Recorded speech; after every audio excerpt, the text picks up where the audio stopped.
Hi, welcome again to the show. I'm Lesley Choyce, and my guest today is Lynn Coady. She's a fiction writer living in Edmonton. You may know her for her books Strange Heaven, Saints of Big Harbor, Play the Monster Blind, and more recently, Mean Boy. Welcome to the show. Hi. Good to have you here. Now, let's go into the novel Mean Boy. Take us to the time and place here and just a little bit of background on what's happening. Okay, well, the time is one of my favorite periods in Canadian literature. It's the 70s. It takes place in a small university town that I call Westcock, and it's in New Brunswick. And the small university in question is, the town is called Timperley. The university is Westcock University. And it's a small Methodist, very sort of staunch, traditional Oxford wannabe kind of undergraduate institution. Sounding a little bit like Mount Allison University. A little bit, maybe, yeah. There might be one or two things in common. But fictional, of course. Of course. Yeah. Young Lawrence Campbell is a tad naive. He's your protagonist here, and he wants to be a poet. Why would anyone want to be a poet? Well, this is a question that's occurred to Lawrence time and time again as he was growing up, and that has probably been put to him when he started to articulate these desires.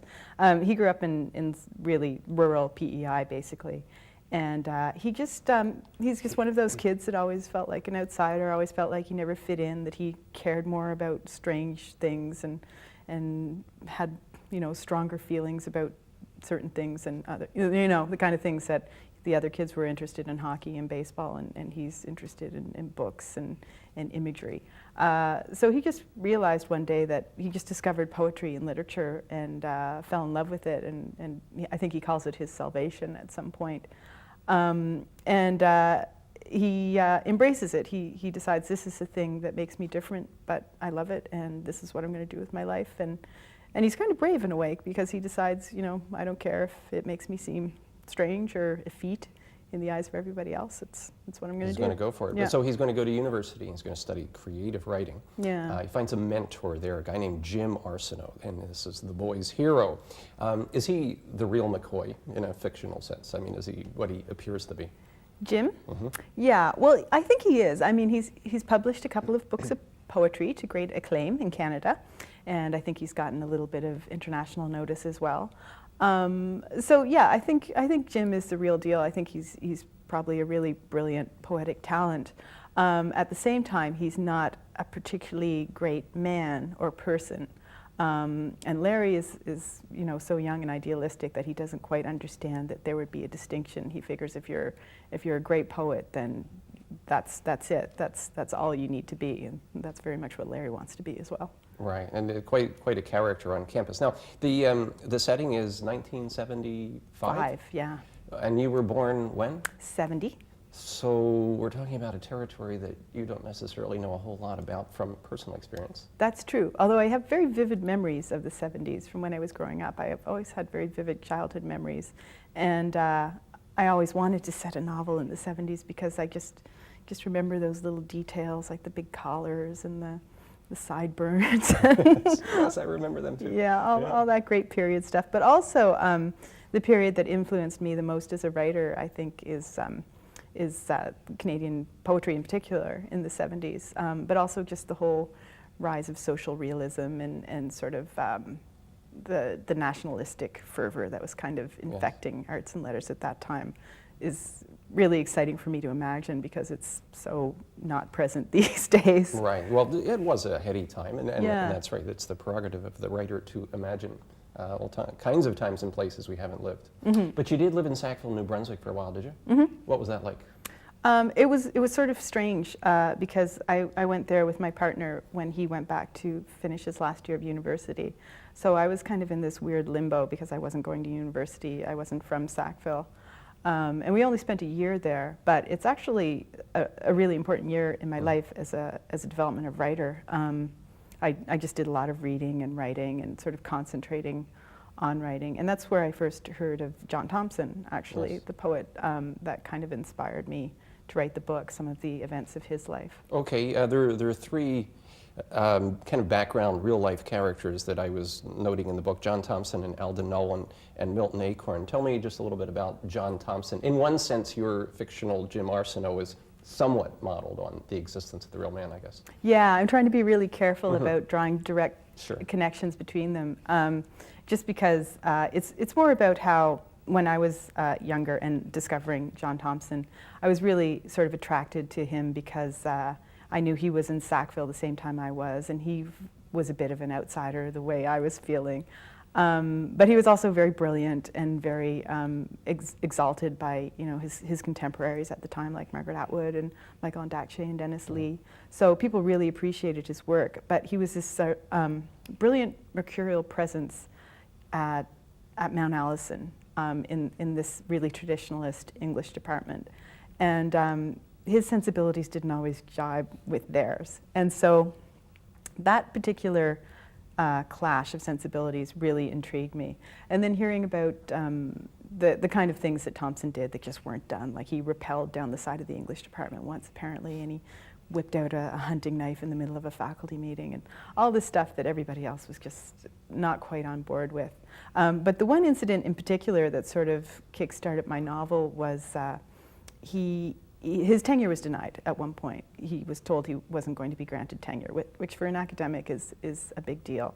And his students, who were so devoted to him, and many of his supporters in the university, sort of rose up against the administration and demanded that this be reconsidered. And in fact, it was. And Thompson was reinstated. And it's that incident that I sort of structured the plot of Mean Boy around as well. The same thing happens to Jim Arsenault. Okay. Now, with John Thompson, it wasn't really justified that his tenure was being denied because he was a brilliant teacher and really inspiring. With Jim, it's actually probably quite justified that they were trying to kick him out. Well, kind of a crazy guy, but certainly a very interesting character. Now, the title of the book comes from Milton Acorn poem. Your protagonist there is from PEI. His parents run a mini putt golf course or something, is it? It's a motor hotel and mini putt. I see, okay. So what does the Mean Boy title imply? Well, I really like the word mean because it is so ambiguous and it has so many meanings. And I mean, it could mean either side of the coin that Larry finds himself on. So on the one hand, it can mean like kind of a badass in the sense of a poetic badass who's, a rebel and a rule breaker, like the way Jim Arsenault seems to be, or the way he styles himself anyway. Or it can mean average. So instead of badass, it can mean just sort of regular average schmuck, and that's Larry's greatest fear, that he might just be an average guy and not a genius at all. Mean as in Wordsworth's the meanest flower that blows, meaning the most common. Yeah, the most common, exactly. Now, you actually were a literary teenager yourself, I gather. Is that true? Yeah. How did that work? I mean, because that kind of sets you aside from everybody else who's into hockey and the other stuff too, doesn't it? Yeah, it didn't really work. But it probably worked better for me than it did for Larry, because Larry, of course, had all those sort of small-town guy expectations on him, like you got to go hunting with the old man and get on the hockey team and, gruff, gruff, gruff, do all this kind of guy stuff that Larry didn't do. So he really had to struggle with those masculine expectations. Whereas, if you're a girl and you like to read books, it's pretty much okay. Like society will let that go. If you like to write poetry and kind of write stories, it's all right as long as... They figure you'll grow out of it, though. Yeah, they figure and they hope that you'll grow out of it. Unfortunately, you didn't, or fortunately, as it turns out. Yeah, do something productive with your life. Now, this whole world that you create here is very much around the creative writing classes and that sort of thing. Now, I teach creative writing, too, at university, and there's something always a little bit weird about creative writing in a university. Have you taken many creative writing courses? Is that part of your background? Yep, I took one or two, and I did a Master of Fine Arts in creative writing, so that involved... Lots of creative writing. Yeah. Yep. Yeah. Is university a good, appropriate place for creative writers to find themselves? Well, I think, it's fraught. Creative writing departments are kind of fraught, and there's like a big debate in Canada for some reason about this either all or nothing debate that I find kind of ridiculous. Either, creative writings are completely useless and they churn out bad writing and bad writers and they should be shut down, or they're wonderful places that nurture and foster our most brilliant writers. And neither of these things is really true. Basically, young writers need somewhere to go, and they need the time and the space to really concentrate on writing and craft. And unfortunately, society doesn't doesn't allow for this kind of thing in very many venues. So I think these departments are important just as a way, you know, for people to just kind of sequester themselves for a while and concentrate on writing and think and talk about writing as something important and significant, because there's really no other place for them to do that. Oh, good. Well, thank you for that. Actually, and you've articulated it better than I ever could Oh. when people ask me about creative writing, so I'm going to borrow that and use Sure, use feel what free. you said there. Okay, thanks. Your protagonist, Lawrence, what are his expectations when he goes there to this university and meets up with his mentor? They're pretty unrealistic because Larry, I mean, he's never had any mentors before besides in books, and he's never known anybody in PEI who wrote or read or, you know, really knew much about being a writer and what that means. And similarly, he doesn't really know much about university either, because he's one of the first people in his family to go to university. So Larry's expectations are pretty high. He thinks, you know, it's going to be like Gertrude Stein's salons in Paris. People will be sort of sitting around sipping port and engaging in witty repartee and, you know, Thinking great thoughts. thinking and, lofty great thoughts and language. shouting poetry at each other. And it ends up being basically your typical undergraduate piss-up for the most part. And the book is really about Larry's expectations being sort of shattered one after the other. So Jim is not really sort of the lofty soul he thinks he's going to be.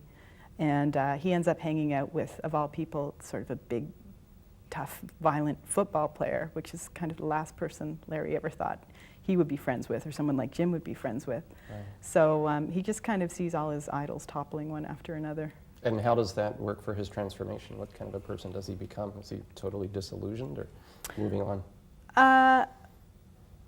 Larry just kind of takes it as it comes, the way you do at that age, because you don't, at that age, I think you're not even aware of what your expectations are until they blow up in your face.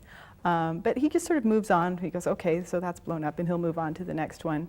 The arc of the story really is sort of the fall of Jim in Larry's mind, from Larry's sort of internal pedestal. And it takes a long time for him. Jim indulges in some pretty horrific antics, often at Larry's expense. But Larry just keeps kind of turning a blind eye in the hope that, you know, soon he and Jim will just kind of lock eyes and they'll understand each other and everything will be great. But it doesn't happen, and so by the end, Larry is kind of ready to turn from Jim and grow up, really. So he's not as naive as where he begins. No. My guest today is Lynn Coady, and we're going to take a short break, and we'll be back right after this.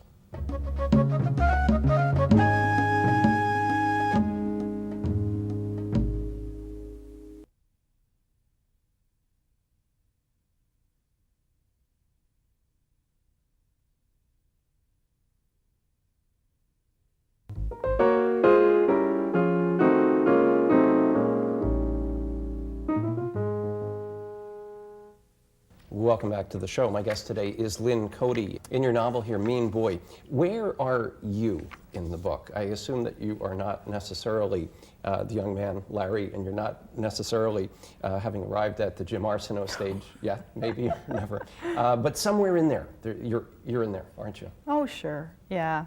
I'm everywhere. I'm kind of, I mean, I mostly identify with Larry, I think, for his naivete and his kind of country bumpkin insecurities, his feelings like he's not worthy and his background isn't worthy to belong in this exalted place that he's idealized for so long. But I think I also have a bit of Jim in me, because I think you have to have that kind of arrogance. Wild, reckless, and something? narcissism, yeah, deep down inside, to like just, you know, have the hubris to put pen to paper, ultimately. But there's also there's a female character in the book named Sherry, who for me she's a really peripheral character, but for me she's a really sad character who I identify with a lot, because she's sort of the only girl in the offering, and she feels the same way about poetry and literature that Larry does, and she feels the same way about Jim to a point. But because she's a girl, and it's such a kind of masculine boys' club at that time, as it kind of was in the Maritimes in particular, she's just someone who's always going to be circling around the periphery and can never really be let in as a member. And I think throughout the book she kind of is coming to that realization. Okay. Yeah, it's a very odd, curious situation there, and I think you've captured a lot of what I've seen around creative writing classes. You know, when someone stands up and reads a poem they've poured their heart into, and it can be Yeah. either really good or really terrible. Yeah. And what exactly does the instructor say? First of all, you don't want to destroy a person, or you don't want to promote them too much, but it's just that it makes for very mixed emotions, doesn't it, for everybody involved? Yeah, it does. The person who has authored the poem is kind of waiting with bated breath, as Yes. if their whole life rides on this one moment. And you know, the sensitive creative writing instructor will be aware of that and walk very carefully, but not all of them are No, very for sure. sensitive. And Jim in particular, I think Jim has his good days and bad days, and some days he just gets fed up, and other days he is really sort of sensitive and attentive as an instructor. But I think later on in the book he tells Larry that he was just kind of fooling around with him that day with the Yeah. whole teapot and everything, because he was just bored. What about you? Are you a sensitive writer? You know, you sit down and you write a book and you put it out there. Do you take personally the way people respond to it, positive and negative? God, yeah, it's horrible. Even when I intellectually know that, you know, this person just, you know, perhaps isn't sympathetic to this one point of view, or this person hasn't really read it very carefully, or maybe this person just, you know, has an axe to grind. Even when, you know, I know all that, you still can't help but take it personally. I'm sure you know what that's like. Sure. Yeah. You can't talk yourself out of it. What about, you've done that thing now of creating a novel where a writer is writing about writing and about writers. Now, the big danger is often that, you know, people reading the book are going to say, oh, this is really about you. Now, you've tried to cover yourself really well because you've given us a male protagonist. Yeah. So you're giving yourself a little bit of distance. Yet at the same time, did that concern you while you were writing a book about writing and writers? I guess it did. I don't know. There was a lot of reasons that I made Larry a guy, not just the wanting to create a distance between us as characters. But yeah, it's something I don't worry about so much anymore, just because with the first novel, people almost always assume, or with me anyway, that Yes. that it's just kind of a fluke, and you just had a tape recorder with you for your whole childhood, and then you transcribed it, and then you had a novel. Your first novel was about a young woman in Cape Breton? Yeah, young oh, woman in Cape Breton. And you were, once upon a time, a young woman I in was Cape one of Breton. those, yes. So Okay. people make that collusion, and they yearn to as well. There's kind of when people are interested in a book, there's a voyeuristic element that always comes into play, and they really want to know how you and your life connect to the book. So that can be hard to avoid. And that's never fully fair when the audience has asked those questions. But we're going to take another short break and be back right after this.